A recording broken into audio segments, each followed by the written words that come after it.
આજના લેક્ચરની શરૂઆત કરીએ. બરાબર ધ્યાન આપો મિત્રો. લાસ્ટ બે લેક્ચરથી આપણે ગૂંચળા પર લાગતા ટોર્કની વાત કરી હતી. એક વિદ્યુત પ્રવાહ આધારિત ગૂંચળું લીધું, માની લો કે એમાંથી પ્રવાહ પસાર કર્યો, એને તમે ચુંબકીય ક્ષેત્રની અંદર મૂકા તો એની પર ટોર્ક લાગતું હતું.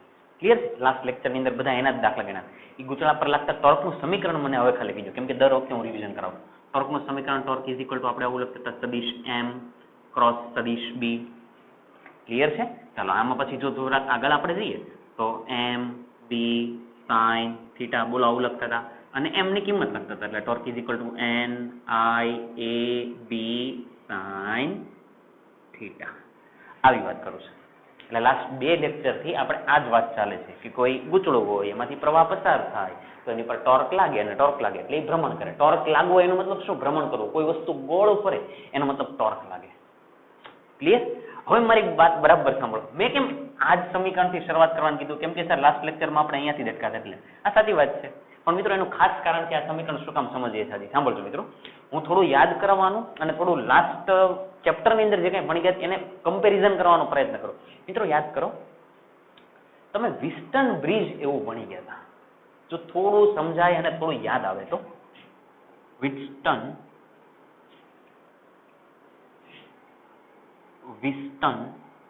બ્રિજ આપણે ભણી ગયા હતા. થોડું યાદ કરો તો વિસ્ટન બ્રિજનો જે સિદ્ધાંત હતો એ એક સિદ્ધાંત હતો. એ સિદ્ધાંત ઉપરથી આપણે એક મશીન બનાવ્યું હતું, એક સાધન બનાવ્યું હતું લાકડાના પાટિયા વાળું. યાદ કરો, મીટર બ્રિજ એવું નામ છે લગભગ, જો મારી વાત સમજાતી હોય તો. એનો મતલબ વિસ્ટન બ્રિજ એ સિદ્ધાંત હતો અને સિદ્ધાંત પરથી તમે એક સાધન બનાવી નાખ્યું. એ સાધનનું નામ થયું મીટર બ્રિજ. અને પછી એ આખું સાધન પાટિયા જેવી રીતના અંદર હતી, અંદર પટ્ટી હતી, એ બધાને તમે સમજાતા. પણ આ સમજવા માટે તમે સહારો તો આનો જ લીધો હતો, એટલે કે વિસ્ટન બ્રિજના સિદ્ધાંતનો જ લીધો. એક્ઝેક્ટ એ રીતે આજે આપણે ભણવું છે. આ તમે ભણી ગયા છો torque is equal two mb, અથવા તો તમે એવું ભણી ગયા છો કે પ્રવાધારિત ગૂંચળું છે, એને તમે ચુંબકીય ક્ષેત્રની અંદર મૂકો એટલે એની પર ટોર્ક લાગે, પરિણામે તે ભ્રમણ કરે. આવું તમે ભણી ગયા છો. અને આની ઉપરથી આ કન્સેપ્ટ ઉપરથી તમે એક સાધન બનાવ્યું, મિત્રો. આ કન્સેપ્ટ પરથી એક તમે સાધન બનાવો છો. એ સાધનનું નામ છે મિત્રો ગેલ્વેનોમીટર.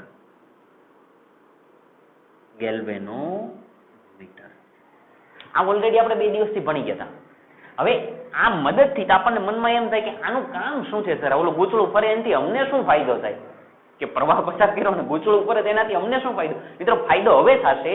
તમે આ સમજી ગયા તો હવે આની ઉપરથી આપણે એક મશીન બનાવશું. એ મશીનનું નામ છે ગેલ્વેનોમીટર. અને પછી તમને ખબર પડશે કે ગેલ્વેનોમીટર કઈ રીતે કામ કરે છે.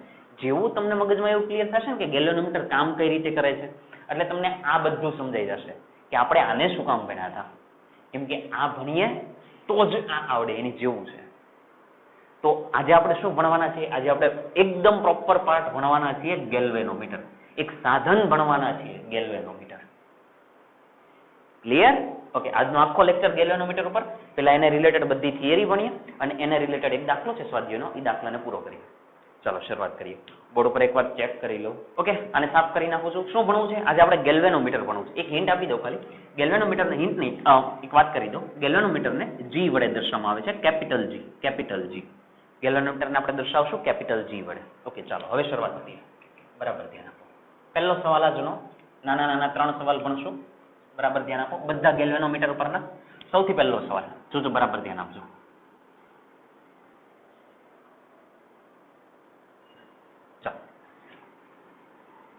ગેલ્વેનોમીટર એટલે શું?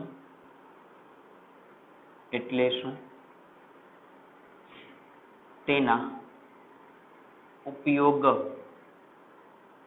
જણાવો. ચાલો, શું સવાલ લખેલો છે વાંચો તો.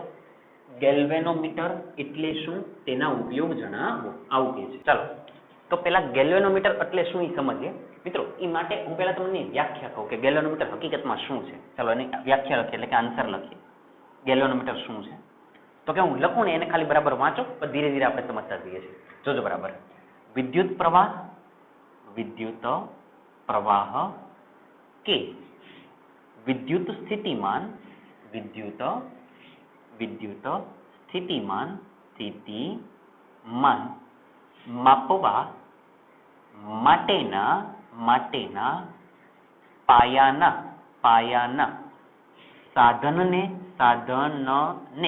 સાધન અથવા તો ઉપકરણ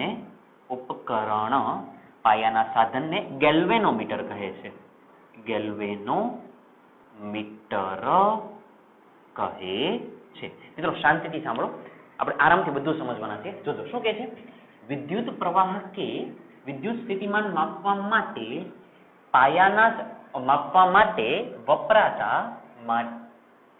માટેના પાયાના ચાલો ઓકે. વિદ્યુત પ્રવાહ કે વિદ્યુત સ્થિતિમાન માપવા માટેના પાયાના સાધનને ગેલ્વેનોમીટર કહે છે. હવે સાંભળો, આ પરિસ્થિતિ ઉપરથી તમને એટલી ખબર પડે, આ વ્યાખ્યા ઉપરથી એટલી ખબર પડે કે કોઈ એવું સાધન છે, ગેલ્વેનોમીટર કોઈ એવું સાધન છે કે જેની મદદથી તમે વિદ્યુત પ્રવાહ પણ માપી શકશો અને વિદ્યુત સ્થિતિમાન પણ માપી શકશો. પણ એ મિત્રો ત્યારે જ માપી શકાય કે જ્યારે તમે ગેલ્વેનોમીટરની અંદર થોડા ઘણા સુધારા વધારા કરો ત્યારે. હવે આ સુધારા વધારા શું છે એ મિત્રો નેક્સ્ટ લેક્ચરમાં ખબર પડશે કે ગેલ્વેનોમીટરની અંદરથી તમે વિદ્યુત પ્રવાહ કેવી રીતે માપી શકો, ગેલ્વેનોમીટરની અંદરથી તમે વિદ્યુત સ્થિતિમાન કેવી રીતે માપી શકો, એ નેક્સ્ટ લેક્ચરમાં ખબર પડશે. પણ અત્યારે એટલું ધ્યાનમાં રાખો કે ગેલ્વેનોમીટર એક એવું સાધન છે કે જેની મદદથી તમે વિદ્યુત પ્રવાહ કે વિદ્યુત સ્થિતિમાન માપી શકો. હવે મેઇન ઉપયોગ શું છે? તમને એમ થાય કે સર ગેલ્વેનોમીટરનો મેઇન ઉપયોગ શું? અહીંયા લખેલું મેઇન ઉપયોગ શું? તો મિત્રો ગેલ્વેનોમીટરનો મેઇન ઉપયોગ શું છે? તો આમ જોવા જાવ તો એના બે ઉપયોગ છે. ઉપયોગ શું ઉપયોગ છે ને એને બરાબર ધ્યાનમાં રાખજો. બે ઉપયોગ છે. પહેલો ઉપયોગ લખી જોજો, પરિપથમાં વિદ્યુત પ્રવાહની હાજરી ચકાસવા. શું કે છે? પરિપથમાં વિદ્યુત પ્રવાહની હાજરી ચકાસવા. માની લો કે કોઈ પરિપથ દોરેલો હોય, માની લો કે આ પરિપથ દોરેલો છે, પરિપથ એટલે આવી રીતે. માની લો કે અહીંયા કોઈ અવરોધ છે, અહીંયા માની લો કે કોઈ કેપેસિટર છે, આ કોઈ પરિપથ છે, 20 વોલ્ટની બેટરી છે. માની લો કે અહીંયાથી પ્રવાહ પસાર થાય છે કે નથી થતો, અહીંયા પ્રવાહ છે કે નહીં એમ કે તમને આવી રીતે આ સાધન છે. તો હવે તમને પૂછે કોઈ કે આમાંથી પ્રવાહ પસાર થાય છે કે નથી થતો, તો એની હાજરી ચકાસવા માટે આની અંદર પ્રવાહ છે કે નથી એ ચકાસવા માટે કોનો ઉપયોગ થાય? તો કે ગેલ્વેનોમીટર. એટલે લખેલું છે આપણે પરિપથમાં વિદ્યુત પ્રવાહની હાજરી અંદર છે કે નથી, ખાલી એટલું કહેવા માટે કોનો ઉપયોગ થાય? તો કે ગેલ્વેનોમીટરનો ઉપયોગ થાય. ક્લિયર? ઓકે, હવે આગળ જાઓ. બીજો એક ઉપયોગ પણ છે, પણ એ કેવો છે એ સાંભળજો. પરિપથમાં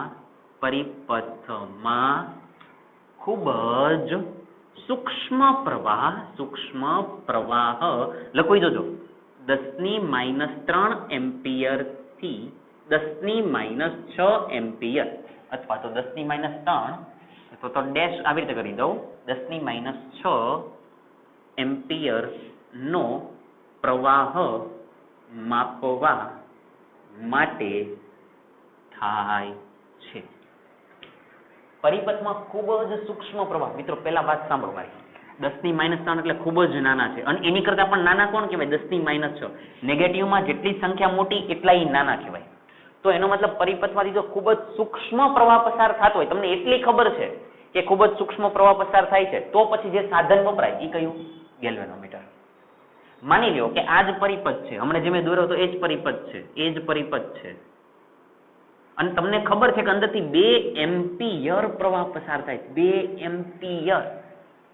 તો એનો મતલબ જુઓ તો ખાલી આની નાની કમ્પેરિઝન કરો, આ ખૂબ જ મોટા કહેવાય કેમ કે આ 10⁻³ છે. તો એનો મતલબ આને કહેવાય 1/10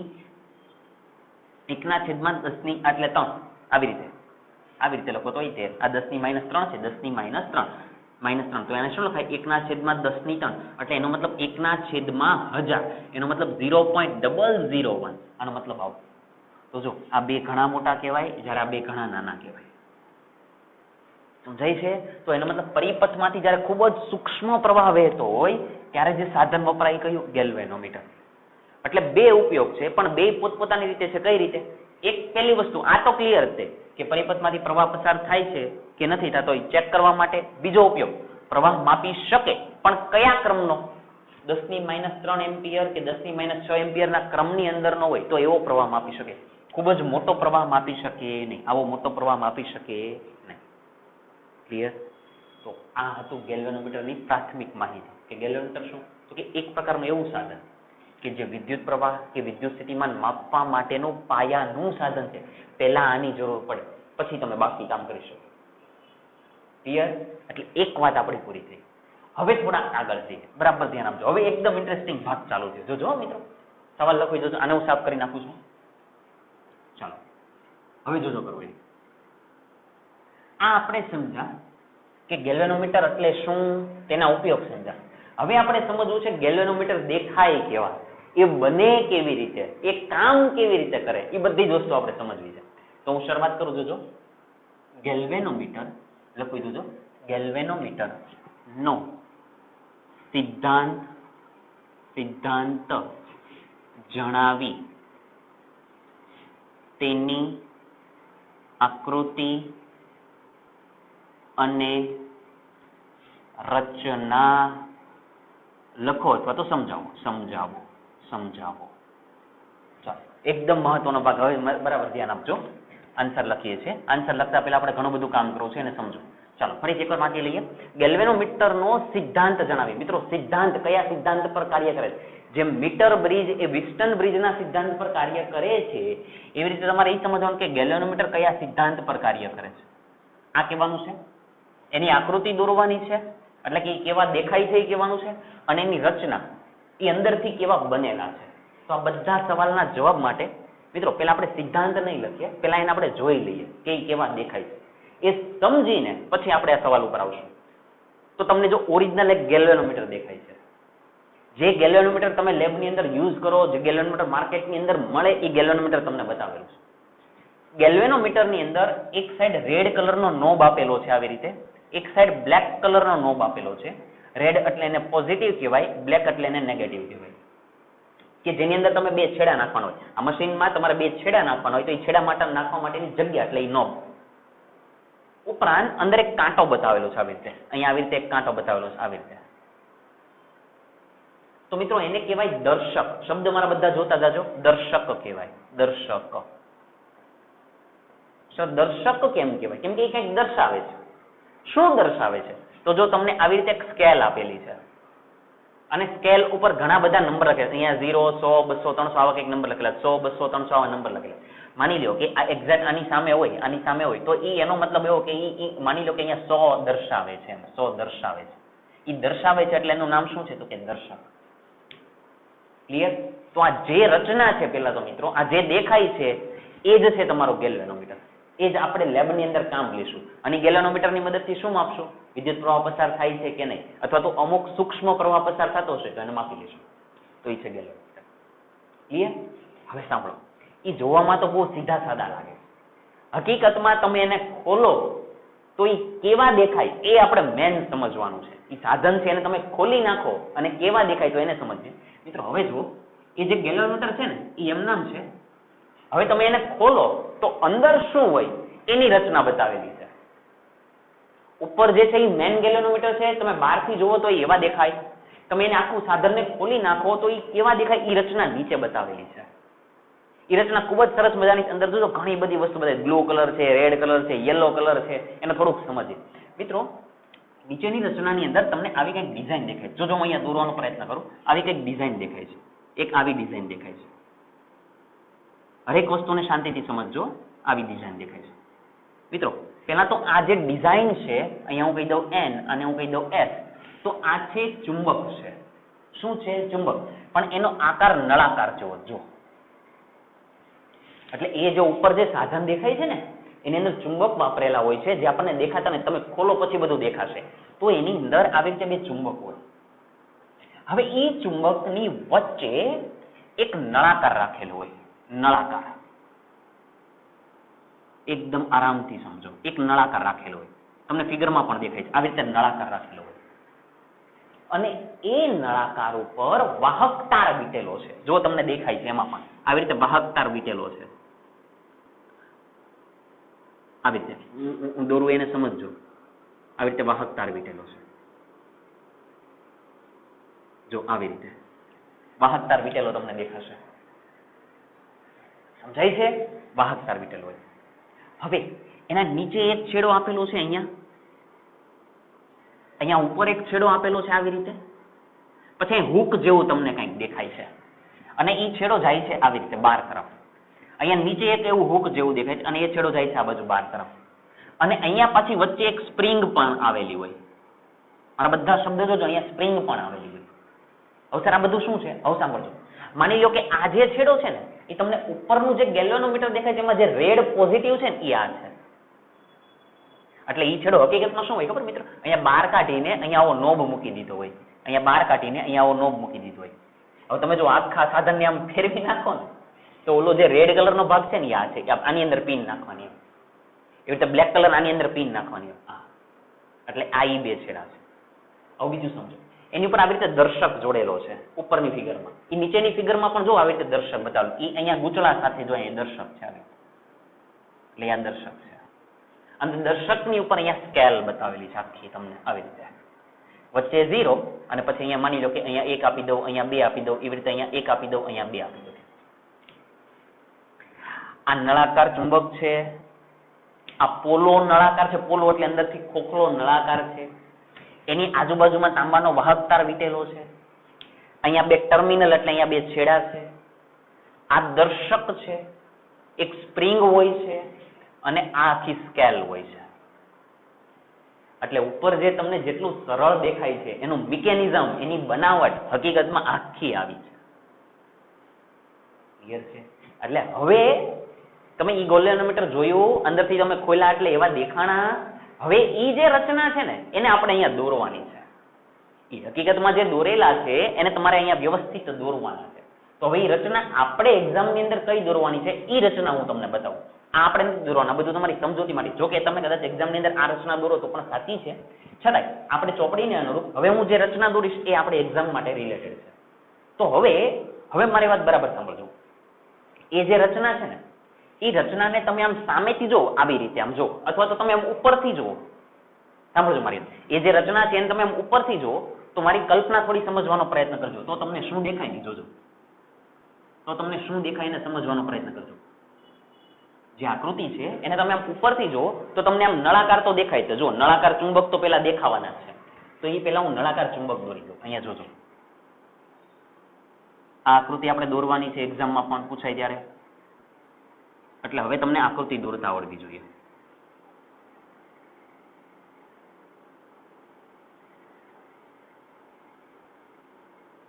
ચાલો, આ નળાકાર ચુંબક લઈ લીધા.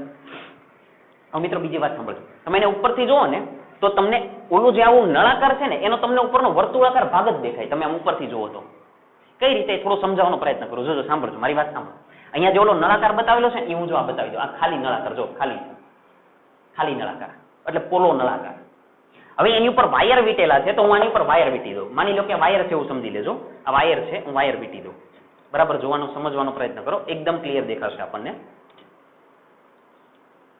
એકદમ સમજીએ, બરાબર ધ્યાન આપજો. વીટીને ચાલો, ઓકે ડન.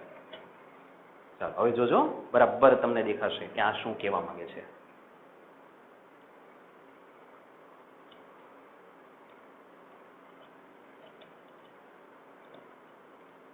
ચાલો, ઓકે.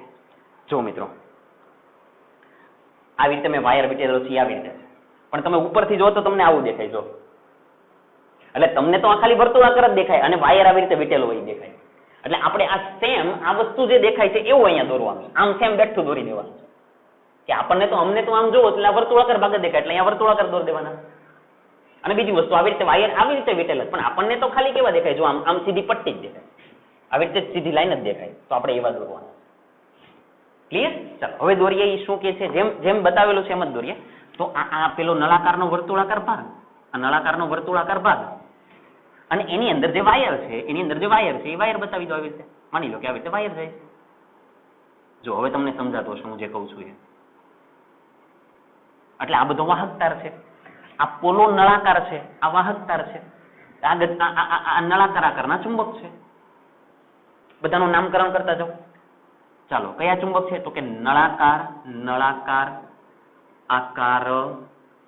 આકાર ના ચુંબક. એક આ ચુંબક છે. એની અંદર આ છે એ પોલો નળાકાર છે. આ જે છે એ પોલો નળાકાર છે. પોલો નળાકાર. એની ઉપર આ જે તમને આડી લાઈન દેખાય છે એ શું છે તો કે વાહક તાર. એટલે આ જે બતાવેલો છે ભાગ અહીંયા લઈ લો તો આને કહી દો વાહક તાર. અને મિત્રો આ જે આખી રચના બની ગઈ, આ જે રચના બની કહેવાય એને કહેવાય ગૂંચળું. એને શું કહેવાય? ગૂંચળું. એટલે આ જે આખી રચના એને કહેવાય ગૂંચળું. ડન. બીજી વસ્તુ અંદર સ્પ્રિંગ પણ બતાવેલી. જો આ ફિગરની અંદર સ્પ્રિંગ પણ બતાવેલી છે. તો આમાં હું સ્પ્રિંગ બતાવી દઉં. કેમ કે મિત્રો સ્પ્રિંગ શું કામ હશે? કેમ કે ઓલું ગૂંચળું છે એ આમ ગોળ ગોળ ફરે. તો સ્પ્રિંગ હોય તો એક વખત ગૂંચળું માની લો કે આમ આગળ ફર્યું હોય તો સ્પ્રિંગ હોય તો જ પાછું આવે. નહીતર શું થાય કે ગૂંચળું એક વખત આમ ફરે તો એ ફરેલું જ રહે, પછી પાછું ન આવે. સમજાય છે? એટલે એની અંદર સ્પ્રિંગ જોડવી પડે. તો હું આ સ્પ્રિંગ બતાવી દઉં. એટલે આવી રીતે સ્પ્રિંગ છે, વચ્ચે ગૂંચળું તો છે જ તે, જો ઓલા વાયર વાળું તો છે જ તે, પણ ઉપરથી એક સ્પ્રિંગ જોડેલી, તો સ્પ્રિંગ બતાવી દીધી.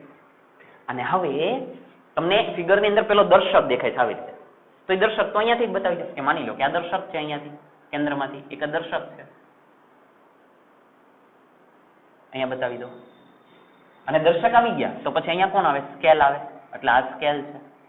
એટલે અહીંયા માની લો કે તમે 0 આપો, અહીંયા માની લો કે 1 આપો, અહીંયા 2 આપો, એઝ ઇટ ઇઝ અહીંયા 1 આપો, અહીંયા 2 આપો. તો આ જે રચના બની આને કહેવાય ગેલ્વેનોમીટર. અને આપણે આ રચના દોરવાની. ક્લિયર? આની અંદરની હજી એક વસ્તુ બતાવવાની બાકી રહી ગઈ. આને શું કહેવાય? તો કે સ્પ્રિંગ છે. સ્પ્રિંગ છે. અને આ કોણ છે? તો કે આ દર્શક છે. અને આ કોણ છે? તો કે સ્કેલ છે. સ્કેલ છે. ક્લિયર? હવે ઇન્ટરેસ્ટિંગ વાત શું ચાલે તો મિત્રો, દેખાય છે આવા ઓરિજિનલ માર્કેટમાં લેવા જાવ તો ચોરસ ડબ્બુ દેખાય. તમે એને ખોલો તો આવી રચના દેખાય આ ટાઈપની. અને તમે એને દોરો તો તમે આવા દોરો છો. એટલે 3 વસ્તુ આપણે એક સાથે ભણીએ છીએ. ક્લિયર? એટલે આવી આપણે રચના દોરવાની છે. ક્લિયર ને? હવે આપણે સમજીએ કે આનો સિદ્ધાંત શું છે. આની આકૃતિ તો આવી ગઈ. હવે તમારી રચના પણ આપણે આરામથી લખી શકીએ. પહેલા હું વાત કરી દઉં સિદ્ધાંતની. મિત્રો સિદ્ધાંત તમને થોડો સમજાવવા લાગશે. જોજો હું જે કહું સિદ્ધાંત લખું, જોજો બરાબર ધ્યાન આપજો. પહેલી વસ્તુ, આને મેં શું કીધું? તો કે વાહક તારનું ગૂંચળું. વાહક તાર એટલે એનો મતલબ અંદરથી પ્રવાહ પસાર કરે. જો આપણે 2 નોબ આપેલા છે આકૃતિની અંદર, એક આમ છેડો અને એક આમ છેડો આપેલો છે. એટલે એ માની લો કે 2 છેડા અહીંયા છે, 2 છેડા અહીંયા છે. તો એનો મતલબ કે આ જે વાહક તાર છે એમાંથી પ્રવાહ પસાર થશે. પહેલી વસ્તુ, પ્રવાહ પસાર થશે. અને આ જે ગૂંચળું છે એ ચુંબકીય ક્ષેત્રમાં છે. જો આ ચુંબકીય ક્ષેત્ર છે, જો આ ચુંબક છે એટલે વચ્ચે ચુંબકીય ક્ષેત્ર તો હશે જ. તો અલ્ટિમેટલી થયું એવું કે આ જે પ્રવાહધારિત ગૂંચળું છે ને એ ચુંબકીય ક્ષેત્રની અંદર છે. જો આ જે પ્રવાહધારિત ગૂંચળું છે એ ક્યાં છે? તો કે ચુંબકીય ક્ષેત્રની અંદર. અને જો ચુંબકીય ક્ષેત્રની અંદર છે તો એ ભ્રમણ કરશે. ભ્રમણ કરશે. સર ભ્રમણ કરે તો અમને શું ફાયદો? હવે મારી વાત સાંભળો. માની લો કે આને ભ્રમણ કર્યા આવી રીતે, માની લો કે આવી રીતે ભ્રમણ કર્યા, તમે જેવો પ્રવાહ પસાર કરો એટલે એ ભ્રમણ કરશે આમ. અને ભ્રમણ કરશે એટલે કાંટો આ બાજુ બતાવશે. એનો મતલબ પ્રવાહ પસાર થયો. માની લ્યો કે તમે પ્રવાહ પસાર કર્યો અને માની લો કે પ્રવાહ આ દિશામાં જાય છે, આ દિશામાં જાય છે, તો ગૂંચળું આવી રીતે ભ્રમણ કરશે એટલે આ તરફ જશે એમ. બીજી વસ્તુ, માની લો કે પ્રવાહ આ તરફ જતો હોય, મારી વાત સાંભળજો, પ્રવાહ માની લો કે આ તરફ જતો હોય તો આ ગૂંચળું આવી રીતે આમ ભ્રમણ કરશે અને કાંટો આ બાજુ જશે. એનો મતલબ કે પ્રવાહ આ તરફ જતો હોય. એટલે એવું પણ કહી શકાય કે ગેલ્વેનોમીટર એ પ્રવાહની દિશા પણ દર્શાવે. ગેલ્વેનોમીટર શું દર્શાવે? પ્રવાહની દિશા પણ દર્શાવે. અને મગજની અંદર ક્લિયર રાખજો કે ગેલ્વેનોમીટર બીજું શું કામ કરે? ગેલ્વેનોમીટરના જો ઉપયોગ હતા, હાજરી તો ચકાસે પણ ગેલ્વેનોમીટર પ્રવાહની દિશા પણ આપે. માની લો કે પ્રવાહ આમ જતો હોય તો દર્શક આમ ફરશે. માની લો કે પ્રવાહ આમ જતો હોય તો દર્શક આ બાજુ ફરશે. આવું શું? ક્લિયર? વાત ચાલતી હતી આપણી સિદ્ધાંતની. મિત્રો સિદ્ધાંત આવી ગયો. કયો સિદ્ધાંત? તો કે વિદ્યુત પ્રવાહધારિત ગૂંચળાને ચુંબકીય ક્ષેત્રની અંદર મૂકતા તે ભ્રમણ કરે છે. આ સિદ્ધાંત ઉપર કોણ કાર્ય કરે છે? તો કે ગેલ્વેનોમીટર. ક્લિયર? અને મિત્રો ભ્રમણ કરે એટલે એની ઉપર શું લાગે? તો કે ટોર્ક લાગે. એટલે આની અંદર આપણે જે કાંઈ બધી વાત કરવાની હશે કોની કરવાની હોય? તો કે ટોર્કની. ક્લિયર? ચાલો પેલા સિદ્ધાંત લખીએ. સિદ્ધાંત બોલો તો. વિદ્યુત પ્રવાહધારિત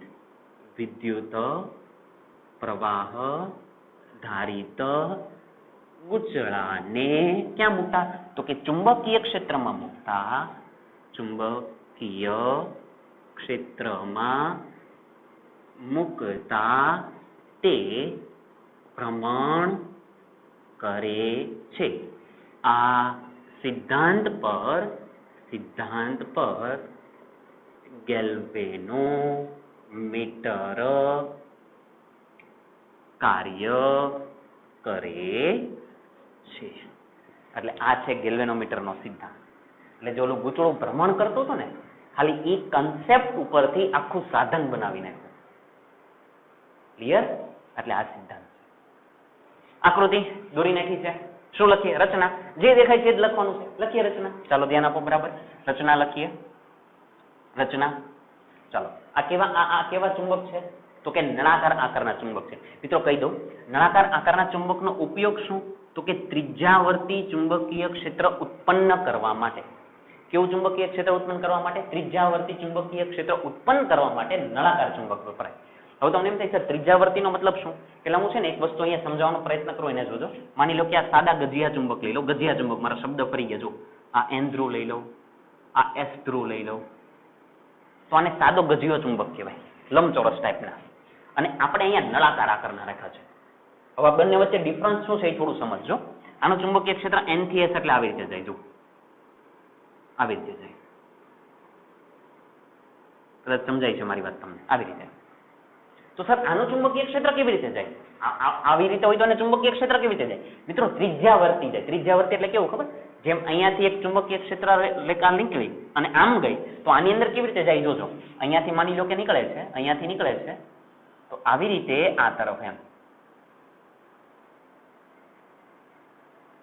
આવી રીતે. હવે માની લો કે એની બાજુમાંથી નીકળે, સમજજો બરાબર, એની બાજુમાંથી એટલે આમ, એટલે આવી રીતે જોજો, આવી રીતે આમ. માની લો કે ત્રીજી વચ્ચેથી બતાવવું, સમજજો બરાબર. માની લો કે આવી રીતે બતાવી, તો અહીંયાથી સીધા જતા આવી રીતે બહાર. માની લો કે ત્રીજા થોડાક આમ બતાવું, તો આવી રીતે જોજો બરાબર, આરામથી સમજો. આવી રીતે, તો અહીંયાથી એ બહાર આવશે આવી રીતે. હજી એક બતાવી દો. માની લો કે અહીંયાથી બતાવું, તો અહીંયાથી નીકળશે બહાર આવી રીતે. તો જો મિત્રો, આ ત્રિજ્યાવર્તી હોય ને એવી રીતે લાગે. જો બધી બાજુ ગોળ ગોળ ફરે, બધી જ બાજુ આમ પણ જાય છે, આમ પણ જાય છે, આમ પણ જાય છે, આમ પણ જાય છે, આમ પણ જાય છે. એટલે આની જેવી ડિઝાઇન બને. જો આમ સમજવા જાવ ને તો આવી રીતે કંઈક બનતી હોય ને એવું લાગે. જો એટલે આ ત્રિજ્યાવર્તી ભાગ જેવું લાગે. જો આ બધી ત્રિજ્યા જ કહેવાય, આ બધી ત્રિજ્યા જ કહેવાય. એટલે આમ ત્રિજ્યાવર્તી ચુંબકીય ક્ષેત્ર ઉત્પન્ન કરવા માટે કયો ચુંબક વપરાય છે? તો કે નળાકાર આકારનો ચુંબક વપરાય છે. ક્લિયર? ઓકે, ચાલો હવે લખીએ. આપણે લખીએ રચનાનો પહેલો મુદ્દો લખીએ છીએ. પહેલો મુદ્દો શું લખશું? તો કે ગેલ્વેનોમીટરની રચનામાં કેવા ચુંબકીય ક્ષેત્ર ઉત્પન્ન કરવા માટે? તો કે ત્રિજ્યાવર્તી ચુંબકીય ક્ષેત્ર, ત્રિજ્યાવર્તી ચુંબકીય ક્ષેત્ર ઉત્પન્ન કરવા માટે નળાકાર આકારના અથવા તો નળાકાર ચુંબકનો ઉપયોગ થાય છે. નળાકાર ચુંબકનો ઉપયોગ થાય. બીજી વસ્તુ, ચાલો નળાકાર ચુંબકનો ઉપયોગ કરી દીધો. બીજું અંદર શું કર્યું? તો કે અંદર તમે એક પોલો નળાકાર લીધો હતો. યાદ કરો, હમણાં મેં તમને સમજાવ્યું તેમ એક પોલો નળાકાર લીધો, ધાતુનો પોલો નળાકાર. એની પર શું વીટ્યું? તો કે વાહક તાર વીટીને કોની રચના કરી? તો કે ગૂંચળાની રચના કરવામાં આવે છે. ક્યાં? તો કે બે ચુંબકની વચ્ચે. લખીએ અહીં બંને ચુંબકના મધ્ય ભાગમાં એટલે વચ્ચેના ભાગમાં પોલા નળાકાર પોલા ધાતુના નળાકાર પર શું વીટીને? તો કે વાહક તાર વીટીને, નળાકાર પર વાહક તાર વીટીને ગૂંચળાની રચના કરવામાં આવે છે.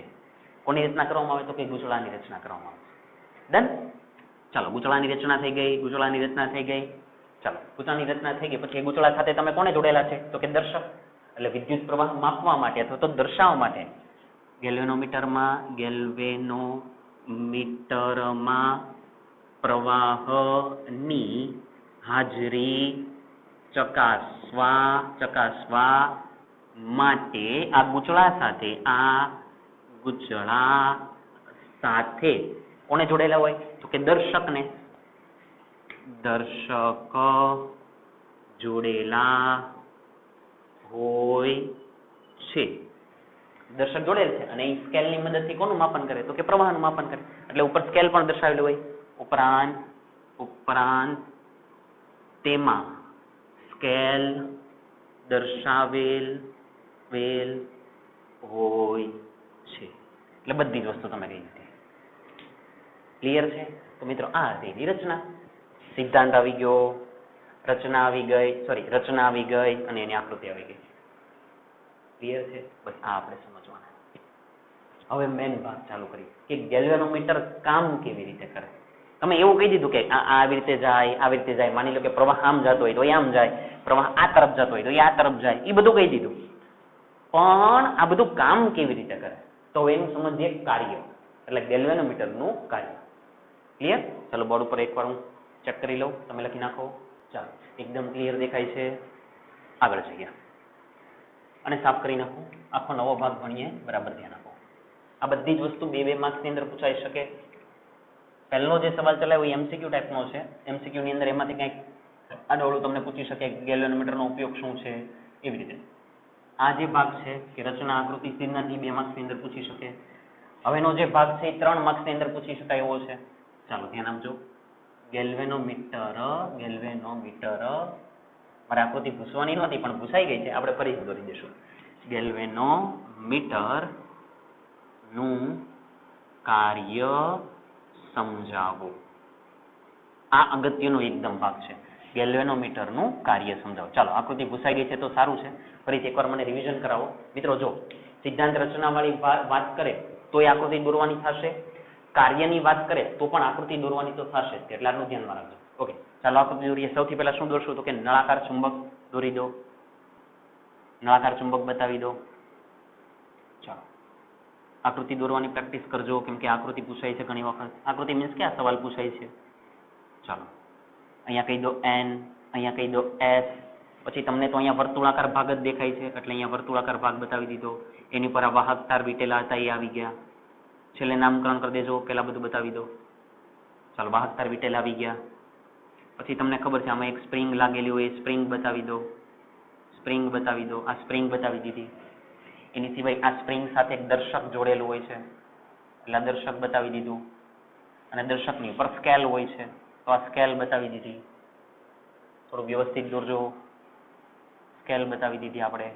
સ્કેલની ઉપર વચ્ચે સેન્ટરમાં 0 હોય. અહીંયા માની લો કે 1 આપો તો અહીંયા માની લો કે 2 આપી દો, અહીંયા માની લો 3 આપી દો. એઝ ઇટ ઇઝ સેમ અહીંયા 1 આપી દો, અહીંયા 2 આપી દો, અહીંયા 3 આપી દો. અરે શું બની ગયું? ગેલ્વેનોમીટર. લખી નાખો એની અંદર. નામકરણ તમે કરી નાખશો. ચાલો બતાવી દો. કયા? તો કે નળાકાર ગજિયો ચુંબક. ચાલો આ કહી દીધું. આ કોણ છે? તો કે દર્શક. આ કોણ છે? તો કે સ્કેલ. ચાલો, આ ભાગ કોણ છે? તો કે સ્પ્રિંગ. આવી ગઈ વાત. ચાલો, બધી વાત પૂરી. અને આની અંદર જે નળાકાર વાળો ભાગ બતાવ્યો હતો વાહક તારને એની ઉપર એરો કરીને બતાવી દેજો. આ વાહક તાર, અથવા તો આખા ભાગને વાહક તારનું ગૂંચળું કહી દો તોય ચાલે. વાહક તાર. અને આ જે વર્તુળાકાર ભાગ હતો એને કહી દો ગૂંચળું. ક્લિયર? આવું સમજવામાં આવશે. આકૃતિ દોરી દીધી. હવે આપણે કામ ચાલુ કરીએ. બરાબર ધ્યાન આપજો. એટલે હવે કરીએ છીએ આપણે કાર્ય. હવે બરાબર સાંભળો મિત્રો, શું થાય છે બરાબર સમજો. સાંભળજો. આ ગૂંચળામાંથી જેવો પ્રવાહ પસાર થાય અને આ ગૂંચળું ક્યાં છે? તો કે ચુંબકીય ક્ષેત્રની અંદર. કેમ કે ચુંબકીય ક્ષેત્ર બધું આપણે આવી રીતે નહીં, આપણે કઈ રીતે હમણાં બતાવ્યું હતું, જો આવી રીતે. એટલે ચુંબકીય ક્ષેત્ર આપણે બધું બતાવેલું છે. એ ચુંબકીય ક્ષેત્ર ચાલો બતાવી દો ફરીથી એકવાર સાથે. આ બધું ચુંબકીય ક્ષેત્ર બતાવું છું. ચાલો, આઈ હોપ તમને વ્યવસ્થિત દેખાય છે. એટલે હું થોડા ડાર્ક કરું છું કે તમે જોઈ શકો.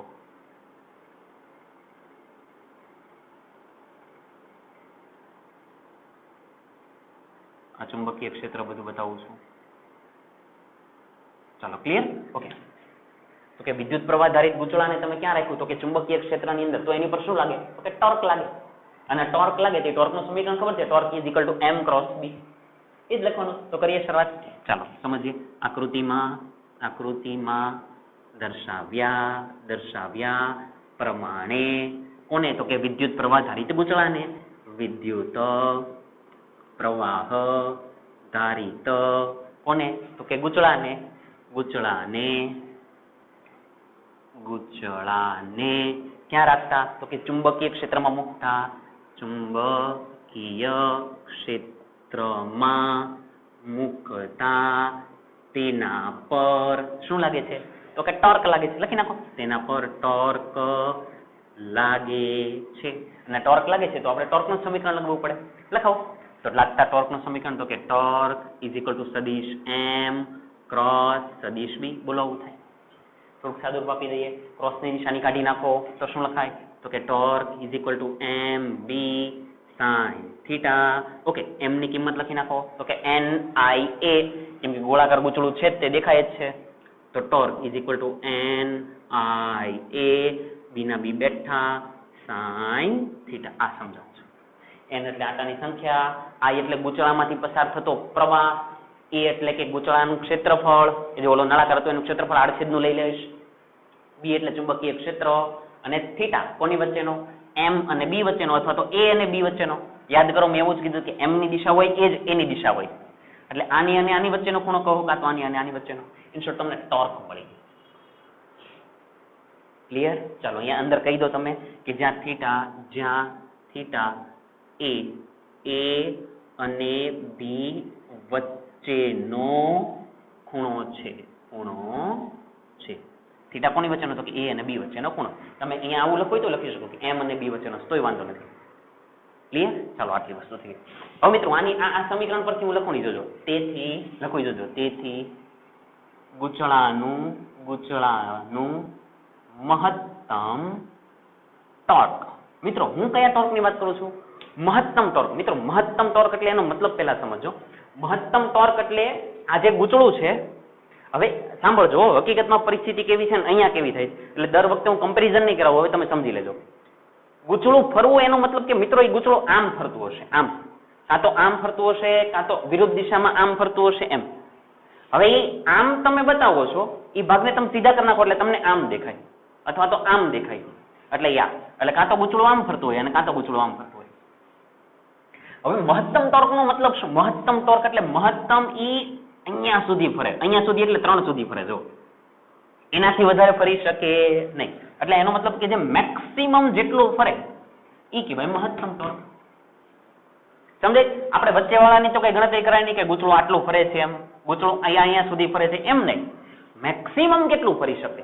મેક્સિમમ તો કે અહીંયાથી આંગળી લઈ લો તો અહીંયાથી આમ ફેરવું, આમ, તો મેક્સિમમ આટલું ફરી શકે એમ.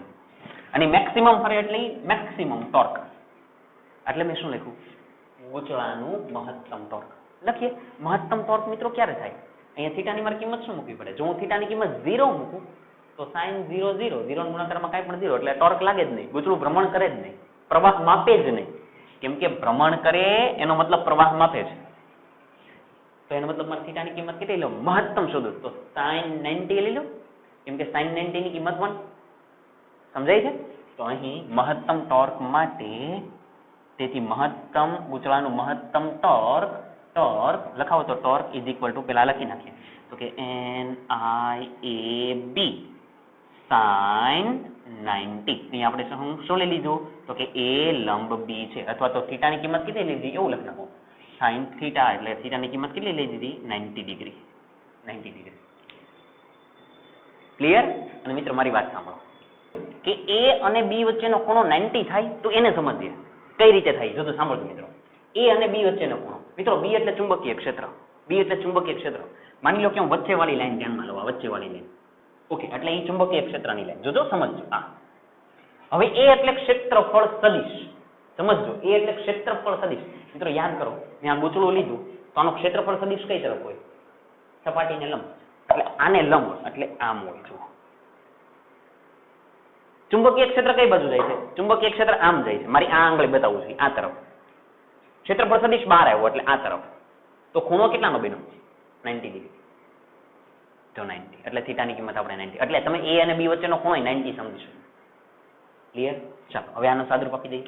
sin 90 ની કિંમત 1. તો ટોર્ક બરાબર શું મળી ગયું? તો કે NIAB. શું મળી ગયું? મહત્તમ ટોર્ક. એટલે આને આપી દો સમીકરણ નંબર 1. હવે મારી વાત સાંભળો. આ લખ્યું તમે મહત્તમ ટોર્ક. હવે હું શબ્દ લખું ને એને સમજીએ આપણે. હવે ગુચળા પર લાગતું પુનઃ સ્થાપક, આખો શબ્દ સાથે લખતો, ગુચળા પર લાગતું પુનઃ સ્થાપક ટોર્ક. પાછું આ નવું શું લખ્યું? હવે ગુચળા પર લાગતું પુનઃ સ્થાપક. સર પુનઃ સ્થાપક ટોર્ક શું કામ? મારી વાત સાંભળો. પુનઃ સ્થાપક નો મતલબ શું? કે માની લો કે ગુચળું અહીંયા સુધી ફેરવું તો તમને ખબર છે અંદર સ્પ્રિંગ જોડેલી, તો જેવો તમે પ્રવાહ પસાર કરવાનું બંધ કરી દેશો એટલે પાછું પોતાની જગ્યાએ આવી જવું પડે. જો આમ અહીંયા સુધી પહોંચી તો ગયા, પણ એ ક્યારે પહોંચેલા અહીંયા ક્યાં સુધી હોય? કેમ કે જ્યાં સુધી પ્રવાહ વહે ત્યાં સુધી. તમે પ્રવાહ બંધ કરી દો તો પછી પોતાની જગ્યાએ પાછું તો આવવું પડે ને, તો જ ઝીરો ઉપર કહેવાય. જો સમજાય છે? એટલે પ્રવાહ પસાર થાય ત્યાં સુધી આમ રહ્યા, પ્રવાહ પસાર થવાનો બંધ થયો એટલે પાછા આવવા પડે. તો એ પાછા આવે તો એને કયું ટોર્ક કહેવાય? પુનઃસ્થાપક ટોર્ક. આવી રીતે જાય ત્યારે લાગતું ટોર્ક, પાછા આવે ત્યારે લાગતું પુનઃસ્થાપક ટોર્ક. એટલે આપણે લખ્યું હવે ગુચળા પર લાગતું પુનઃસ્થાપક ટોર્ક. મિત્રો પુનઃસ્થાપક ટોર્કનું જો તમારે સમીકરણ સમજવું હોય ને તો એની માટે તમને પુનઃસ્થાપક બળ આવડવું જોઈએ. યાદ કરો તો પુનઃસ્થાપક બળ. જોજો પુનઃસ્થાપક બળ એને આપણે F વડે દર્શાવ્યા હતા. કદાચ તમે યાદ કરતો સ્પ્રિંગ વાળું 11મા ધોરણનું ચેપ્ટર છે એની અંદર આવું તમે જોશો. F બરાબર તમે આવું જોયું હશે. F = -kx. જ્યાં k હતો એ બળ અચળાંક હતો, તો સ્પ્રિંગનો અચળાંક હતો. સ્પ્રિંગ અચળાંક આવો શબ્દ તમે આપ્યો હતો. અને x એટલે સ્થાનાંતર કહેતા હતા તમે, સ્થાનાંતર, રેખીય સ્થાનાંતર. અને આ જે બળ હતું એને કહેવાય પુનઃસ્થાપક બળ. મારે બળ નથી લખવું, પણ મિત્રો લાસ્ટ લેક્ચરની અંદર મેં જે કમ્પેરિઝન કરાવી હતી આ બળ છે, તો બળની જગ્યાએ મારે શું લખવું છે? ટોર્ક. એટલે અહીંયા થાય ટોર્ક. પહેલી વસ્તુ. બીજી વસ્તુ આ શું છે? તો કે સ્પ્રિંગ અચળાંક. આની અંદર સ્પ્રિંગ છે તો કે છે, તો સ્પ્રિંગ અચળાંક k બેઠા. હવે સાંભળજો, આ શું હતું? સ્થાનાંતર. પણ મિત્રો આને રેખીય સ્થાનાંતર કહેવાય. યાદ કરો એની અંદર આ જે ઉદાહરણ હતું ને એ જો તમે ભણેલા છો તો એને સમજો કે એની સાથે આમ સ્પ્રિંગ જોડેલી હતી અને અહીંયા બોક્સ જોડેલું હતું અને આ જમીન હોય છે. આવી રીતનું એક ઉદાહરણ બતાવેલું હોય છે. તો એનો મતલબ જો બ્લોક આ બાજુ જાય અને આ બાજુ જાય એટલે આને રેખીય કહેવાય. એટલે આ રેખીય સ્થાનાંતર હતું. તો આપણે અહીંયા કયું સ્થાનાંતર લખવું પડે? તો કે કોણીય, એવું કહી શકાય. હવે અહીંયા કોણીય સ્થાનાંતર માટે આપણે લઈશું phi. કોણીય સ્થાનાંતર માટે આપણે શું લઈશું? phi. અને મિત્રો આને સમજવા હોય તો એ આની અંદર સમજી શકાય. કઈ રીતે? માની લો કે આ દર્શક અત્યારે અહીંયા છે અને પાછું ફરીને અહીંયા આવી ગયું, તો જો વચ્ચે કંઈક ખૂણો બન્યો, વચ્ચે જો ખૂણો દેખાણો, આ રેખા આમ અને અહીંયા માની લો કે 0 પર આવી ગયા તો બંને વચ્ચે ખૂણો બને. જો ક્લિયર તમને દેખાતું હશે, સમજાવું. જો આની વચ્ચે કંઈક ખૂણો બને, જો આટલો. એટલે ઈ જે ખૂણો ઈ આ, એટલે અંદરના મિકેનિઝમની અંદર જે આ ખૂણો બને છે આ. ક્લિયર? એટલે આને તમે કોણીય સ્થાનાંતર પણ કહી શકો, અથવા તો આને કહેવાય આવર્તન. આવર્તન. હવે આવર્તન એટલે પાછું શું? મિત્રો એકના એક શબ્દ છે. અહીંયા હતા, અહીંયા આવી ગયા, એટલે અહીંયા હતા, માની લો કે અહીંયા હતા, અહીંયા આવી ગયા, એટલે આટલું આવર્તન થયું. અહીંયાથી આટલું આવર્તન થયું. માની લો કે 30 ડિગ્રી થયું, તો θ બરાબર 30, મીન્સ કે phi બરાબર 30. આવું કહેવાનું છે. ક્લિયર? ઓકે. તો તમને ઇન શોર્ટ પુનઃસ્થાપક ટોર્ક મળી ગયું. હવે કદાચ મનની અંદર એવો પ્રશ્ન હોય કે સર આ સમીકરણની અંદર માઇનસ હતા, તમે માઇનસ ધ્યાનમાં નથી લીધા. મિત્રો એ આપણે દિશાને અનુરૂપ સમજી લેશું આની અંદર કે કઈ રીતે છે. ક્લિયર છે? ચાલો ઓકે. અથવા તો એવું માની લો કે મૂલ્ય લીધું છે એટલે ટોર્ક = k∅, માઇનસ ને અવગણી નાખ્યા. મૂલ્ય લીધું છે, ટોર્ક = k∅. જે સમજો એ. ઓકે. ચાલો હવે ધ્યાન આપો. આ થઈ પુનઃસ્થાપક ટોર્કની વાત. સર આને શું કામ લખા? હવે મારી વાત સાંભળો, લખી જોજો. જ્યારે ગુચળું સંતુલન માં હોય ત્યારે આ શું નવું એવું? જ્યારે ગૂંચળું સંતુલનમાં હોય ત્યારે. હવે મારી વાત સાંભળો કે આ ગૂંચળું જે છે એ સંતુલનમાં ક્યારે હોય? મિત્રો, સંતુલનનો મતલબ કે એ ભ્રમણ ન કરે, એમ નામ સ્થિર હોય. ભ્રમણ કરે નહીં, કેવું હોય? સ્થિર હોય. તો એવું ક્યારે થાય? તો કે મારી વાત સાંભળજો, બરાબર સમજજો. માની લો કે ગૂંચળાનું દર્શક અહીંયા છે. હવે એકદમ સમજજો. એમાંથી તમે પ્રવાહ પસાર કર્યો એટલે ફરીને મેક્સિમમ અહીંયા આવી ગયું. મેક્સિમમ અહીંયા આવી ગયો. એ ક્યારે આવ્યું? કેમ કે એની પર ટોર્ક લાગ્યું, એટલે કેમ કે પ્રવાહ પસાર થયો એટલે આ ગૂંચળા પર ટોર્ક લાગ્યું અને ફરીને અહીંયા આવી ગયા. સાંભળજો. હવે અહીંયા જે ક્ષણે સ્થિર હોય મિત્રો, સાંભળજો, સ્થિર હોય એનો મતલબ શું? ત્યારે એની ઉપર જેટલું ટોર્ક લાગે છે એટલું વિરુદ્ધ દિશામાં ટોર્ક લાગતું હોય. એ ટોર્ક કયું હોય? તો કે પુનઃસ્થાપક ટોર્ક. ગૂંચળું તમે આમ ફરે છે અને અહીંયા સ્થિર થયું એનો મતલબ શું? કે આ બાજુ જેટલું ટોર્ક લાગે છે એટલું વિરુદ્ધ પણ આમ લાગતું જ હોય એટલે સ્થિર થઈ ગયા. આ ભાષા કરતા આ ભાષામાં તમને ક્લિયર મને સમજાય છે, મને ખબર. માની લો કે આ બાજુ 50 કિલો વાળા ખેંચો, આ બાજુ ખેંચે છે એટલે હું ખેંચતા આમ જતો હતો, પણ અહીંયાથી મને 50 ખેંચો એટલે હું ઉભો રહી જાઉં, કેમ કે બે 50 ના છે. એનો મતલબ હું સ્થિર છું, એનો મતલબ કે આ બાજુથી મને 50 ખેંચે છે, એનો મતલબ કે આ બાજુથી મને 50 જ ખેંચતા હોય એટલે જ હું સ્થિર હોઉં. આ ગૂંચળું ફરે છે ફરીને અહીંયા સ્થિર થયું એનો મતલબ આ બાજુ ફરવા માટે આ ટોર્ક થયું, તો એની વિરુદ્ધ દિશામાં એક ટોર્ક લાગતું જ હશે, વિરુદ્ધ દિશામાં ટોર્ક લાગતું હશે. એ આ છે, પણ એ બંને કેવા હશે? સરખા હશે. એટલે કે આ અને આ સરખા હોય તો જ ગૂંચળું કઈ સ્થિતિમાં આવે? સંતુલનમાં આવે. તો અહીંયા તમે આવું લખી શકો, જ્યારે ગૂંચળું સંતુલનમાં હોય ત્યારે આના બરાબર આ. એટલે કે તો શું લખી શકાય? હોય ત્યારે ગૂંચળા પર લાગતું ટોર્ક ઇઝ ઇક્વલ ટુ પુનઃસ્થાપક ટોર્ક. બોલો આવું લખાય. મિત્રો એક ઓળખ આપી દઉં, અહીંયા રહી ગઈ હતી. કે એટલે જ્યાં કે એટલે એના બે નામ કહી શકો તમે, વળ અચળાંક કહી શકો અથવા તો સ્પ્રિંગ અચળાંક. ધ્યાનમાં રાખજો, સ્પ્રિંગ અચળાંક. આ બંને નામ તમને યાદ રહેવા જોઈએ. કેને શું કહેવાય? તો કે વળ અચળાંક અથવા તો સ્પ્રિંગ અચળાંક. અને ફાઈ એટલે આવર્તન એટલે ખૂણો. ચલો, આની આપણે વાત ચાલતી હતી. ગૂંચળા પર લાગતું ટોર્ક એ તો તમે શોધી નાખ્યું છે ઓલરેડી. અહીંયા રહ્યું NIAB લખી નાખો.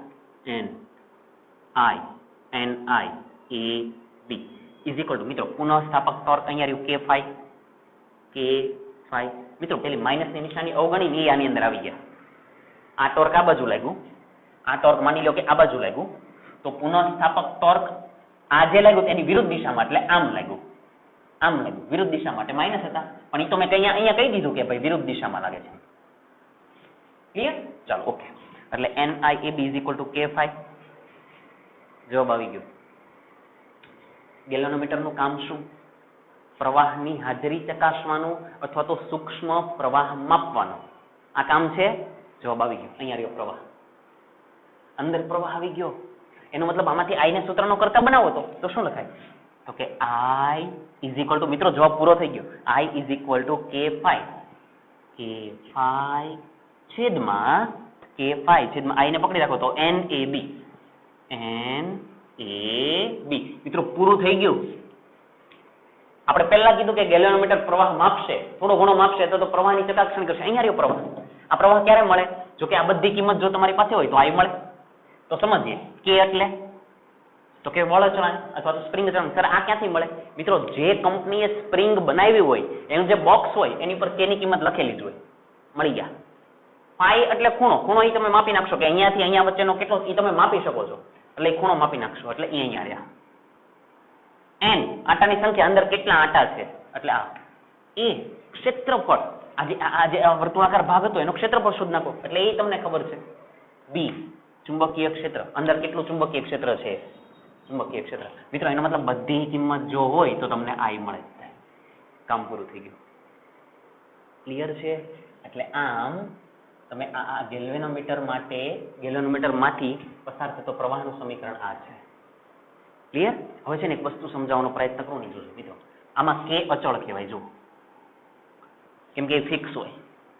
N અચળ કહેવાય, A અચળ કહેવાય, B અચળ કહેવાય. કેમ કે B એટલે ચુંબકીય ક્ષેત્ર, એટલે એક વખત તમે ચુંબક મૂકી દીધા પછી તમે એને ચેન્જ નથી કરવાના એટલે B ચેન્જ ન થાય. A એટલે ક્ષેત્રફળ. તમે ઓલું જે વર્તુળાકાર ગૂંચળું રાખ્યું છે એનું જ રાખો, તમે થોડા ચેન્જ કરી નાખો, ઘડીક ત્રિકોણ લ્યો છો, ઘડીક લંબચોરસ, ત્યાં એ જેમ છે એમ જ તે, એટલે આ ફિક્સ થઈ ગયા. એના એટલે આટા, એક વખત આટા ચડાવી દીધા એ ચડાવી દીધા, ગેલોનોમીટર એકવાર બની ગયું, માની લો કે અંદર 100 આટા છે તો 100 જ રહે, બદલાય નહીં. એટલે એમ કે એટલે સ્પ્રિંગ અચળાંક. મિત્રો બદલાય તો કોણ બદલાય? આ બદલાય, આ બદલાય. કેમ? કેમ કે ફાઈ એટલે તો આવર્તન છે. મિત્રો તમે પ્રવાહ પસાર કરશો એટલે ઈ તો આમ થશે ને. એટલે જે પ્રવાહ જે બદલાય એ કોણ બદલાય? તો કે ફાઈ બદલાય. એનો મતલબ આ બધા અચળ.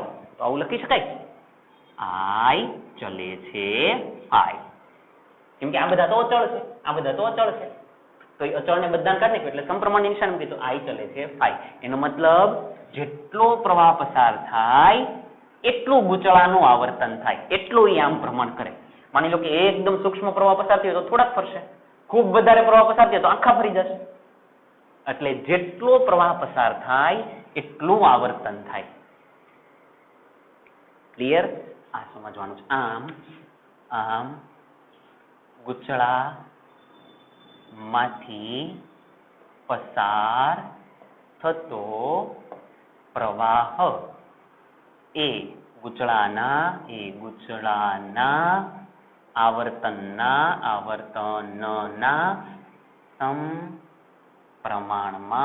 પ્રમાણમાં હોય છે.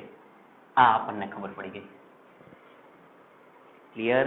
બસ મિત્રો આ આપણે સમજવાનું હતું. પતી ગયું. અગત્યની વસ્તુ ધ્યાનમાં રાખજો, તમારે આ સમીકરણ યાદ રાખવાની જરૂર નથી. તમારે શું યાદ રાખવાનું ખબર? પુનઃસ્થાપક ટોર્ક બરાબર અથવા તો લાગતું ટોર્ક બરાબર પુનઃસ્થાપક ટોર્ક. તમને એમ કે પ્રવાહ શોધવો તો બસ આમાંથી આઈ ને સૂત્રનો કરતા બનાવી દો. યાદ ન રાખો કે આઈ બરાબર KFI છેદમાં એને બી, એમ ન રાખો. યાદ આને રાખો કે સંતુલન સ્થિતિ માટેની કન્ડિશન તો કે પુનઃસ્થાપક ટોર્ક બરાબર ટોર્ક. બસ એમાંથી જેને શોધવા એને સૂત્રનો કરતા બનાવી. પણ એક વસ્તુ ધ્યાનમાં રાખવાની કે આનું આવર્તન કેટલું થાય? તો કે આમાંથી જેટલો પ્રવાહ પસાર થાય એટલો. માની લો કે પ્રવાહ ઓછો તો આવર્તન ઓછું, પ્રવાહ વધારે તો આવર્તન વધારે. ક્લિયર? બસ અગત્યની બધી વસ્તુ આ છે. હવે નાના નાના 2 માર્ક્સના અથવા તો 1 માર્ક્સની અંદર MCQ ની અંદર આવે અથવા તો એની પરનો દાખલો છે એને આપણે કરીએ. ચાલો બોર્ડ ઉપર કોપી કરી નાખો. ચાલો એકદમ ક્લિયર દેખાય છે? સાફ કરી નાખું છું.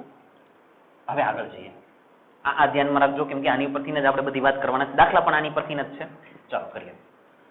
પેલા અત્યારે આપણે એક નાની 2 MCQ સ્વરૂપની વસ્તુ અથવા તો એક સમીકરણ સમજી લઈએ કે શું છે. 2 નવા શબ્દ છે, બરાબર ધ્યાન આપજો. શબ્દ લખું છું, જોજો બરાબર. ચાલો સમજી લઈએ. ગેલ્વેનોમીટર ની પ્રવાહ સંવેદિતા સમજાવો. શું કે છે? બરાબર ધ્યાન આપજો. ગેલ્વેનોમીટરની પ્રવાહ સંવેદિતા સમજાવો. એક વસ્તુ ખાલી કહી દઉં મિત્રો, પ્રવાહ એટલે જે પ્રવાહ પસાર થતો હોય, સંવેદિતા એટલે મિત્રો સંવેદના. મિત્રો સંવેદનાનો મતલબ તમારે સમજવો હોય તો સમજો. કઈ રીતે? કે જ્યારે શિયાળો ચાલતો હોય ત્યારે અમુક બાળકો એવા હોય છે કે જે પંખો ચાલુ રખાવે, સ્વેટર નો પહેરેલું હોય, પંખો ચાલુ હોય તો એને ઠંડી નથી લાગતી. અમુક બાળકો એવા છે કે 3 સ્વેટર પહેરેલા હોય, ખૂણાની અંદર બેઠા હોય, પંખો ચાલુ ન હોય તો એને ઠંડી લાગતી. તો આ 2 બાળક છે એમાંથી વધારે સંવેદનશીલ કોણ કહેવાય? ઓલો ખૂણામાં બેઠો છે. કેમ? કેમ કે એને થોડી કમથી ઠંડી હોય ને તો એને લાગવા મળે છે. થોડી કમથી ઠંડી હોય તો પણ એને અસર થાય છે. થોડો અમથો પ્રવાહ હોય તો પણ અસર થાય છે. એનો મતલબ કે અમુક ગેલ્વેનોમીટર એવા હશે કે જેના અંદરથી થોડો અમથો પ્રવાહ પસાર કરો ને તો એ આખા આમ ફરી જાય, અને અમુક ગેલ્વેનોમીટર એવા હશે કે એની અંદરથી થોડો અમથો પ્રવાહ પસાર કરશો ને તો એ થોડાક જ ફરશે. જેની સંવેદિતા વધારે એનો મતલબ એ થોડો પ્રવાહ પસાર કરો ને તોય વધારે ફરી જાય. થોડી પણ ઠંડી લાગે એટલે ઓલાને લાગવા મળે. આને બહુ બધી ઠંડી હોય તો બહુ વધારે ફરક ન પડે. એઝ ઇટ ઇઝ એવું. એટલે એવા ગેલ્વેનોમીટર કે જેમાંથી સૂક્ષ્મ પ્રવાહ પસાર કરો તો પણ વધારે આવર્તન બતાવી દે તો એની પ્રવાહ સંવેદિતા વધારે, એમ એની પ્રવાહની સંવેદના વધારે. ક્લિયર? ઓકે. આ તો મેં તમને સમજાવ્યું કે આ કામ કઈ રીતે કરે છે. સમીકરણ મેળવીએ. પ્રવાહ સંવેદિતાનું સમીકરણ શું છે? ચાલો કરીએ. આન્સર લખીએ. મિત્રો હું પેલા જે સમીકરણ કહું જોજો. તમે મને થોડી વાર પહેલા જ ભણી ગયા કે આપણે આવું સાબિત કર્યું કે ભાઈ પુનઃસ્થાપક અથવા તો લખીએ સંતુલન સંતુલન સમયે આપણે શું સાબિત કર્યું? તો કે પુનઃ સ્થાપક ટોર્ક ઇઝ ઇક્વલ ટુ ગૂંચળા પર લાગતું ટોર્ક. આવું થોડી વાર પહેલા જ આપણે સાબિત કર્યું. બસ મારે આનો જ ઉપયોગ કરો. ચાલો લખાવી દો. આની જગ્યાએ લખી દઉં K phi. આની જગ્યાએ લખી નાખું NIAB. બસ આપણો જવાબ આવી ગયો. શું જવાબ? તમારે આ લાવવું છે ને પ્રવાહ સંવેદિતા. હવે હું કરું ને એને જોજો. મિત્રો અહીંયા જે phi છે ને એમ નામ રહેવા દો. આ જે I છે એ ગુણાકારમાં છેદમાં જાય તો ભાગાકારમાં લઈ લો. તો કે phi by I. તો આ કે ગુણાકાર આ બાજુ જાય તો ભાગાકારમાં. તો NAB છેદમાં K પતી ગયું. આજ જે ભાગ બન્યો એને કહેવાય પ્રવાહ સંવેદિતા. આજ જે સમીકરણ મળી ગયું NAB by K એને જ કહેવાય પ્રવાહ સંવેદિતા. અથવા તમે એવું કહી શકો phi by I એનો ગુણોત્તર તમે લો એને કહેવાય પ્રવાહ સંવેદિતા. અને તમે જે આ સમીકરણ મેળવ્યું છે ને એ એકદમ સમજીને મેળવો. જોજો સૂક્ષ્મ પ્રવાહ માટે કેવું આવર્તન બતાવે? વધારે. મિત્રો આ જે બે પદ હોય, આ બે પદ હોય, માની લો કે એક પદ અહીંયા A છે, એક પદ અહીંયા B છે. મારી વાત સાંભળજો, બરાબર સાંભળજો. અહીંયા જે જવાબ આવે એ કઈ રીતે આ બંનેને અસર કરે જોજો. જો આ કિંમતને તમે નાની કરો તો આ જવાબ કેવો આવે? મોટો. એનો મતલબ સૂક્ષ્મ પ્રવાહ પસાર કરો અને આવર્તન વધારે થાય. આ એટલે આવર્તન વધારે થાય. આ પદ નાનું કરો એનો મતલબ I ને નાના કર્યા એટલે I ને સૂક્ષ્મ કર્યા અને આવર્તન કેવું થયું? વધારે. એ જ સમજાવે છે. એટલે પ્રવાહ સંવેદિતા ને શું કોને આપણે દર્શાવે? તો કે phi by I. સોરી, પ્રવાહ સંવેદિતાનું સમીકરણ તો કે phi by I. એની જગ્યાએ શું કહે? તો કે NAB by K. આ તમારે કમ્પલસરી યાદ રાખવાનું છે. આ તમારી પાસે કોઈ ઓપ્શન નથી. હા, પણ એક ઓપ્શન છે કે તમે આ સમીકરણ યાદ રાખો તો આ બની જાય. તો મેં જેમ કીધું તેમ આપણે આને યાદ રાખો. પછી પ્રવાહ સંવેદિતા કે તો phi ને અને I ને નીચે લઈ લેવાના એટલે આવી ગયા. અને આપણે દાખલા ગણશું મિત્રો ત્યારે પ્રવાહ સંવેદિતાને આપણે S વડે દર્શાવશું. ક્લિયર? પ્રવાહ સંવેદિતા. હવે એક વસ્તુ આપણે અંદર કહી દઈએ. તમને આવું પૂછે કે ગેલ્વેનોમીટરની પ્રવાહ સંવેદિતા કોની પર આધાર રાખે છે? લખીએ જોજો.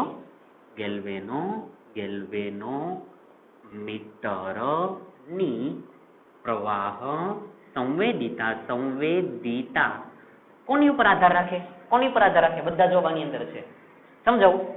પ્રવાહ સંવેદિતા એટલે S નું સમીકરણ આ એટલે એનો મતલબ આટાની સંખ્યા, ગૂંચળાના આડછેદનું ક્ષેત્રફળ, ચુંબકીય ક્ષેત્ર અને બળ અચળાંક એની ઉપર આધાર રાખે કેમ કે બધા અંદર છે. લખી દો. ગેલ્વેનોમીટરની પ્રવાહ સંવેદિતા એ ગૂંચળામાં આટાની સંખ્યા પછી ગૂંચળાનું ક્ષેત્રફળ, ગૂંચળાના આડછેદનું ક્ષેત્રફળ. ઓકે. પછી કોની પર આધાર રાખે? તો કે ચુંબકીય ક્ષેત્ર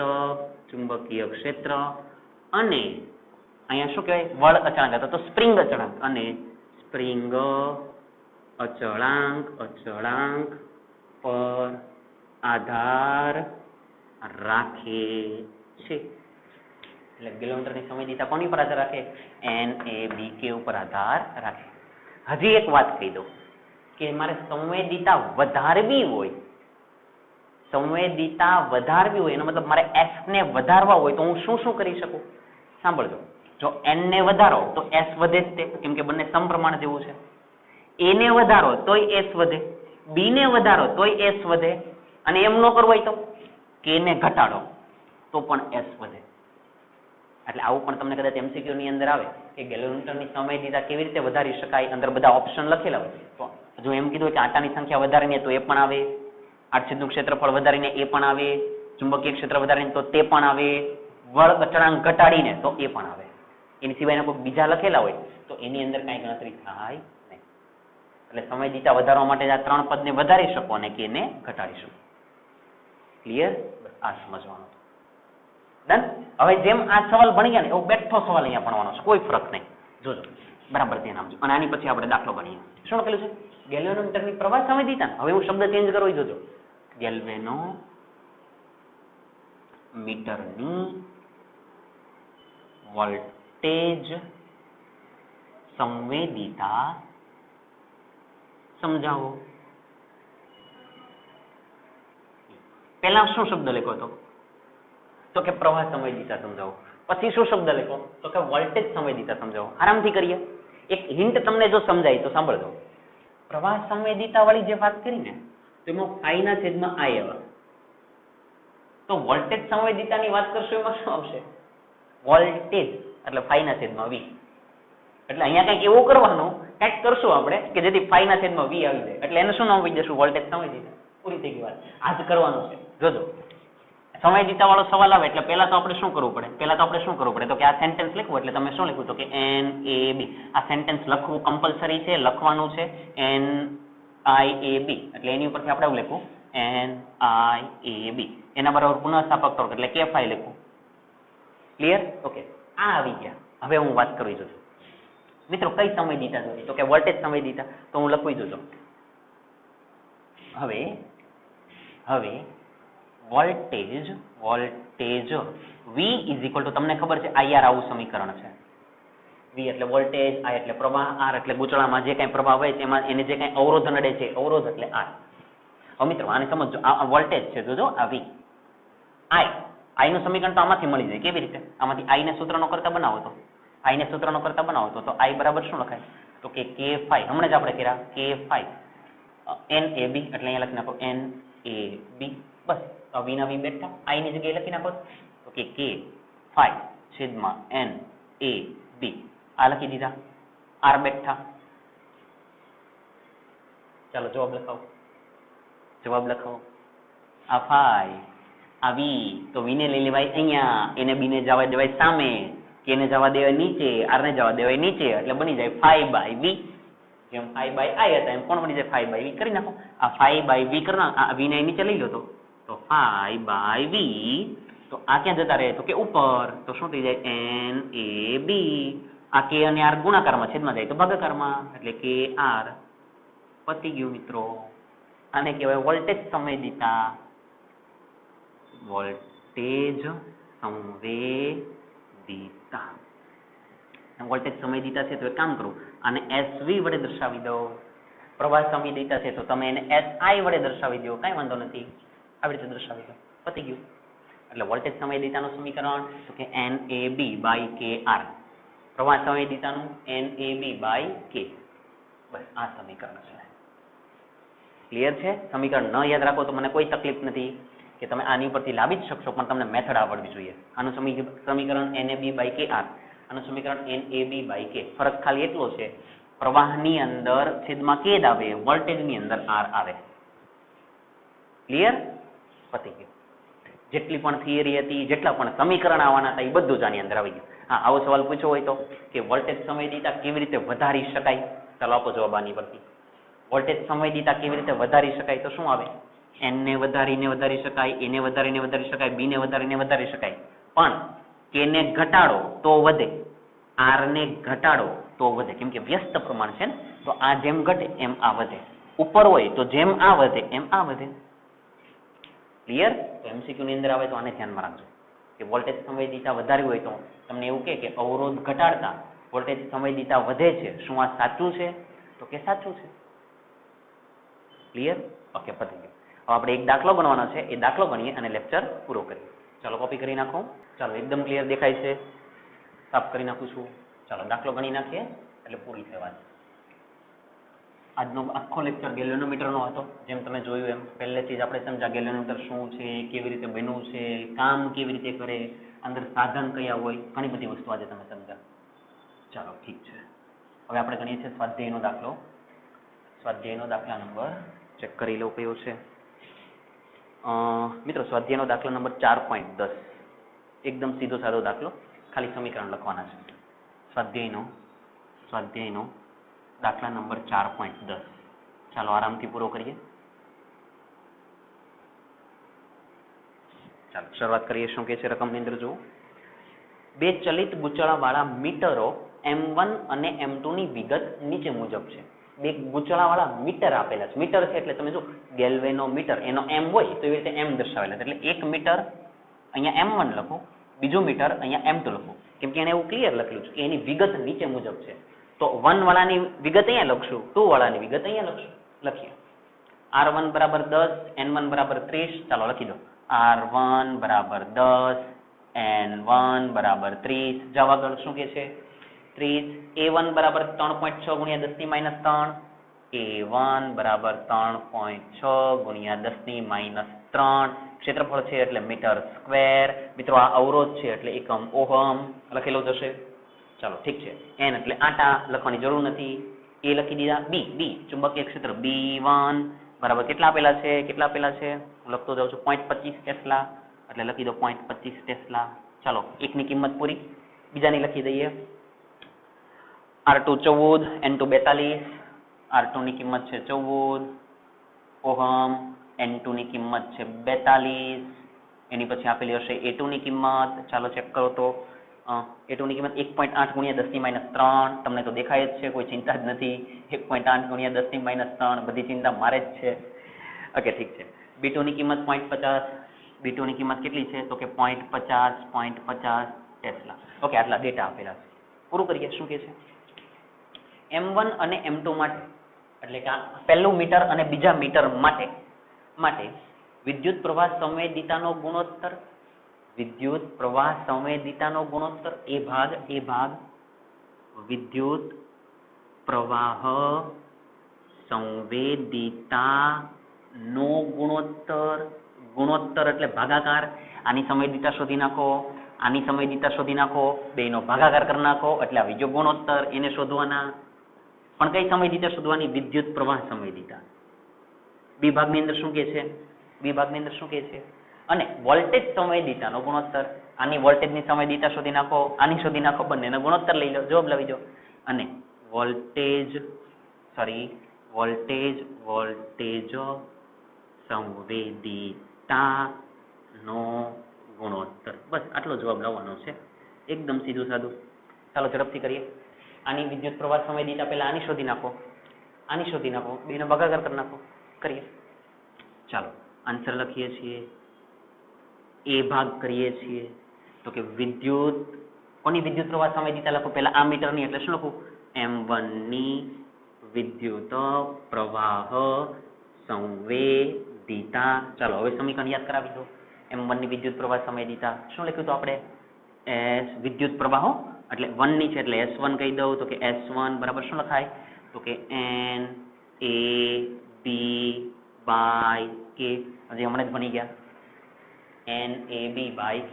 પહેલાની છે તો અહીંયા N1 કહી દો, અહીંયા A1 કહી દો, અહીંયા B1 કહી દો. જો લખેલું છે N1 A1 B1. અહીંયા K1 કહી દો. મિત્રો અહીંયા K1 આવે? થોડું વિચારીને કહો, રકમની અંદર વાંચીને કહો. અહીંયા K1 આવે? અંદર કાઉન્સની અંદર કંઈક લખેલું જો બંને મીટર માટે સ્પ્રિંગ અચળાંક સરખા છે. એનો મતલબ કે આનો સ્પ્રિંગ અચળાંક હું K કહું તો આનો સ્પ્રિંગ અચળાંક K જ કહેવાય. એટલે અહીંયા 1 કે 2 લખવાની જરૂર છે નહીં. લખી નાખીએ. પહેલાની સંવેદિતા અને સમીકરણ 1 કહી દો. બીજાની લખી દો. M2 ની પ્રવાહ સંવેદિતા લખી નાખો તો કે S2 ઇઝ ઇક્વલ લખાવો તો કે N2 A2 B2 by K. સમીકરણ નંબર 2 શું શોધવાનું છે? ગુણોત્તર. તો 2 ભાગ્યા 1 કરી નાખો. શું કરી નાખો? 2 ભાગ્યા 1. જે કરો તે 2 ભાગ્યા 1 એટલે સમીકરણ 2 ભાગ્યા સમીકરણ 1 પૂરું થઈ ગયું.